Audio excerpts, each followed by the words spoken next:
ओम नमः शिवाय। हर हर महादेव। दोस्तों, स्वागत है आप सभी का सावन मास की कथा में। दोस्तों, आज हम 26वां अध्याय शुरू कर रहे हैं। 26वां अध्याय। भगवान शंकर जी ने कहा, हे सनातन कुमार, श्रावण मास की अमावस्या के दिन जो करना होता है वह सब मैं तुम्हें बतलाऊंगा। मैंने रमणीय शुभ वृषभ पर आरूढ़ होकर बहुत बार महाबली, पराक्रमी, संसार विध्वंसक, देवताओं, इच्छाधारी दुष्ट दैत्यों के साथ युद्ध किया, लेकिन महाबली और पराक्रमी वृषभ ने भी कभी भी मेरा साथ नहीं छोड़ा।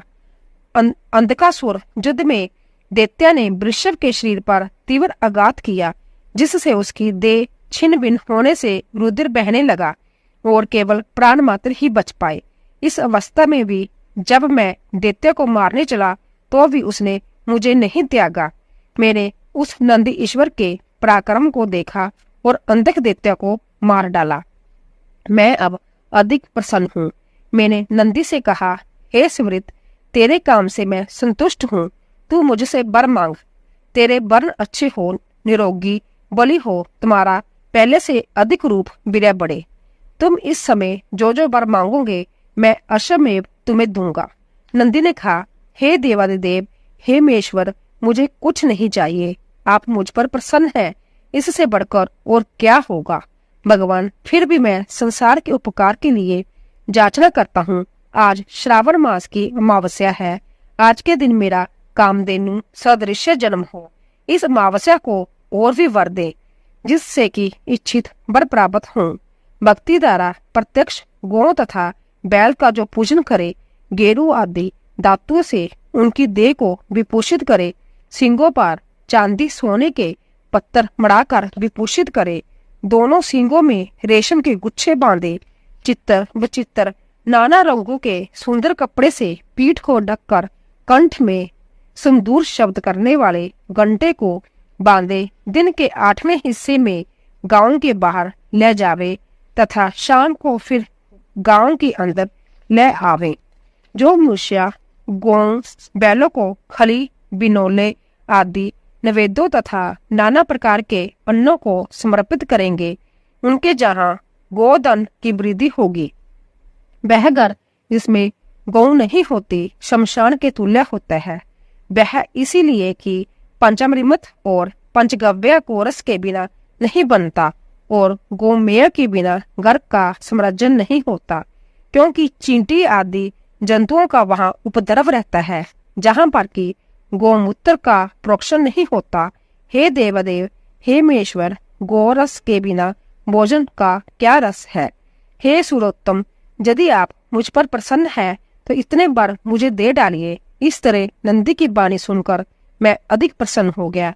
मैंने उससे कहा, हे सुवृत, तुमने जो कुछ भी मुझसे मांगा है वह सब कुछ तुमको मिलेगा। हे नंदिन, और भी सुनो। जो वृषभ आज के दिन किसी काम में न लगाया गया हो, केवल भूसा खाता है, पानी पीता हो, उसे पोल कहते हैं, और उसी नाम से आज का दिन भी पोल कहा जाएगा। आज के दिन मनुष्यों को अपने सगे संबंधियों के साथ मिलकर बड़ा भारी उत्सव मनाना चाहिए। जितने बार तुमने मांगा है मैंने तुमको दे दिए। आज का उत्तम दिन जगत में पोला के नाम से विख्यात होगा। मनुष्य को आज के दिन सब इच्छाओं को पूर्ण करने वाले बैलों का उत्सव मनाना चाहिए। अब मैं तुम्हें कुश ग्रहण विधि कहूंगा। श्रावण अमावस्या के दिन स्नानादि करके पवित्र होकर कुश उत्पाटन करे। यह कुश बार बार प्रयोग करने से भी शुद्ध रहता है। कुश, काश, बफ, दुर्वा, खस, कुंभक, गेहूं, चावल, मूंज और घास यह दशा कुशा के वेद है। ब्रह्मा द्वारा नैसर्गिक उत्पन्न दर्भ में सब पापों को नष्ट करे। स्वस्तिकारक हो, जो मंत्र कहकर पूर्व उत्तर के बीच ईशान कोण में मुख करके फट इस मंत्र द्वारा एक बार कुश उखाड़ना चाहिए। जिन कुशों के अग्र भाग हो, सूखे ना हो, ऐसे हरे रंग के कुश देव कार्य और जप आदि कर्म में जड़ रहित कुशा पितर कार्य में रखनी चाहिए। देव कार्य के लिए तथा पितर कार्य के लिए 7 पत्थर के कुश उत्तम कहे गए हैं। मध्य में पत्थर ना हो, ऐसे अग्री भाग सहित आदेश प्रमाण कुश पवित्रा में ग्रहण करने योग्य है। ब्राह्मण के लिए 4 कुश का पवित्रा, क्षत्रिय आदि के लिए कर्म से एक कुश न्यून कर देना चाहिए। सभी प्रकार के लिए 2 का शोभन युक्त पवित्रा देना चाहिए। मैंने तुमको यह धारण योग्य पवित्रा बतलाया है। उत्पन्न भावार्थ के लिए वर्णों के लिए 2 पवित्रा होते हैं। 50 का ब्रह्मा तथा 25 का विष्टर होता है। पवित्रा को आचमन करते समय हाथ से ना निकालें। विकिट, अग्नि कारण तथा पाद्य समाप्ति पर पवित्रा त्याग देना चाहिए। द्रव तुल्य पुण्यदाता अन्य कोई पवित्रा पापनाशक नहीं है। जितने देव और पितर कार्य है वह सब द्रवाधीन है।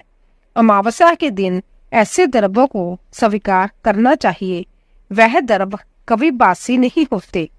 इससे अधिक मैं श्रावण मास अमावस्या का महत्व और क्या कह सकता हूँ। श्रावण मास में मनुष्य को जो भी अन्य कार्य करने होते हैं अब मैं तुम्हें बतलाऊंगा। बोलो शिव शंकर भगवान की जय। 26वां अध्याय समाप्त है। तो आज हम सावन मास की पुत्रता एकादशी व्रत कथा लेकर आए हैं। आइए शुरू करते हैं।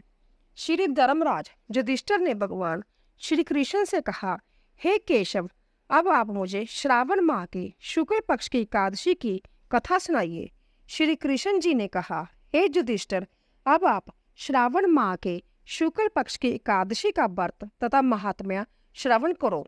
हे राजन, द्वापर युग के प्रारंभ में मैषामती नाम की नगरी में महिजीत नामक का एक राजा राज्य करता था। वह राजा पुत्रहीन था, जिसके कारण वह हर समय चिंतित और दुखी रहता था।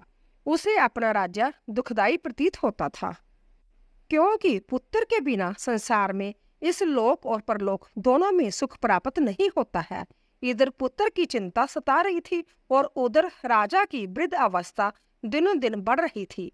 एक दिन उस राजा ने अपनी प्रजा को इकट्ठा करके कहा, हे प्रजाजनों, मैंने आज तक ना तो कोई अपने जीवन में पाप ही किया है और ना ही अन्यायपूर्वक प्रजा से धन लिया है। अपनी प्रजा का भी मैंने सदैव पुत्र की तरह पालन किया है तथा अपराधियों को भी पुत्र तथा बांधवों की भांति दंड दिया है। फिर क्या कारण है कि इस प्रकार धर्मयुक्त राज्य करने पर भी मैं इस समय महान दुख पा रहा हूँ। मेरी समझ में जय कुछ भी नहीं आ रहा है। राजा महिजीत के दुख का कारण जानने के लिए उसके मंत्रीगण अंतत चिंता में होकर वन को गए। वहां पर बड़े बड़े अनेकों ऋषि मुनियों के दर्शन किए। अंत में वह भ्रमण करते हुए उस स्थान पर पहुंचे कि जहां पर व्योवृद्ध धर्म के ज्ञाता सर्वश्रेष्ठ लोमश ऋषि विराज थे। सब मंत्रियों ने जाकर ऋषि को जथा योग्य प्रणाम किया तथा हाथ जोड़ विनय पूर्वक मुनि से प्रार्थना करके कहा, हे देव, हमारे वो भाग्य है कि जो हमें आपके दर्शन का लाभ मिला। लोमश जी ने कहा, हे ब्राह्मणों, आपके इस सद्व्यवहार से मुझे अत्यंत प्रसन्नता हुई। अब आप लोग अपने आने का कारण निसंकोच होकर मेरे सामने प्रकट करो।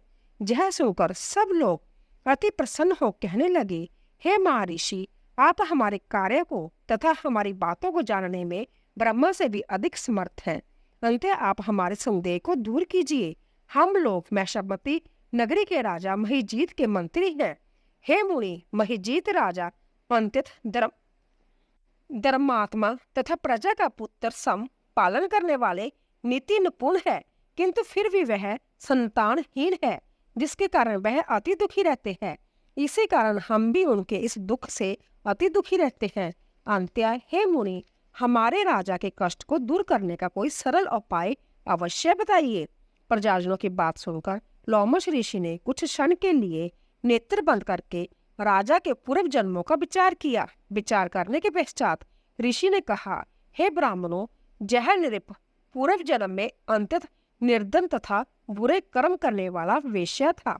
वह एक गांव से दूसरे गांव में जाकर व्यापार करता था। वह 2 दिन का भूखा प्यासा था। ज्येष्ठ मास के शुक्ल पक्ष की द्वादशी के दिन मध्यम के समय प्यास से व्याकुल यह एक जलाशय पर जल पीने के लिए गया। वहां पर एक गाय जो उसी समय की ब्याही हुई थी, गर्मी के मारे प्यास से व्याकुल हो जल पी रही थी। इस राजा ने उस गाय को अध प्यासी ही जल पीने से हटा दिया और सम्भ्य जल पीने लगा। हे ब्राह्मणों, इसी कारण से इस राजा को यह दुख देखना तथा भोगना पड़ रहा है। एकादशी के दिन भूखा प्यासा रहने के कारण से यह राजा हुआ है और उस गौ को प्यासी हटाने के कारण से इसको यह संतान ना होने का कष्ट भोगना पड़ रहा है। मुनि की यह बात सुनकर सब लोगों ने कहा, हे देव, शास्त्र में कहा गया है कि पुण्य के प्रभाव से पाप नष्ट हो जाते हैं। कृपा करके आप ऐसा उपाय बताइए कि जिसके करने से राजा के पूर्व जन्म के पाप नष्ट होकर संतान की प्राप्ति हो। ब्राह्मण के ऐसे वचन सुनकर लोमश ऋषि ने कहा, हे ब्राह्मणों, यदि श्रावण माह के शुक्ल पक्ष की पुत्रता एकादशी को राजा सहित तुम सब लोग व्रत धारण कर रात को जागरण करो और उस व्रत के फल को राजा के लिए संकल्प करके दो, तो राजा के अवश्य पुत्र रत्न उत्पन्न होगा। इससे तुम सबके तथा राजा के समस्त दुख नष्ट हो जाएंगे। महर्षि लोमश के सुंदर वचन को मानकर मंत्रीगण अपने नगर को वापिस आए और उन सब ने श्रावण माह के शुक्ल पक्ष की पुत्रता एकादशी का लोमश ऋषि के बताए अनुसार विधि पूर्वक व्रत को धारण करके उसके पुण्य का फल राजा को संकल्प कर दिया, जिसके पुण्य प्रभाव से रानी ने गर्भ धारण करके 9 महीने के पश्चात एक सुंदर पुत्र रत्न को जन्म दिया। हे राजन, इसीलिए इस एकादशी का नाम पुत्रता एकादशी हुआ। जो मनुष्य पुत्र रत्न की प्राप्ति करना चाहते हैं, उन्हें इस पुत्रता एकादशी का व्रत धारण करके पुत्र लाभ उठाना चाहिए। इस व्रत के प्रभाव से इस लोक में सुख और परलोक में स्वर्ग प्राप्त होता है। बोले श्री कृष्ण भगवान की जय। तो दोस्तों, आशा करती हूँ कि आपको हमारी कथा अवश्य पसंद आई होगी। प्लीज जाने से पहले चैनल को सब्सक्राइब कीजिए, लाइक कीजिए और ज्यादा से ज्यादा शेयर कीजिए। आप सभी का धन्यवाद।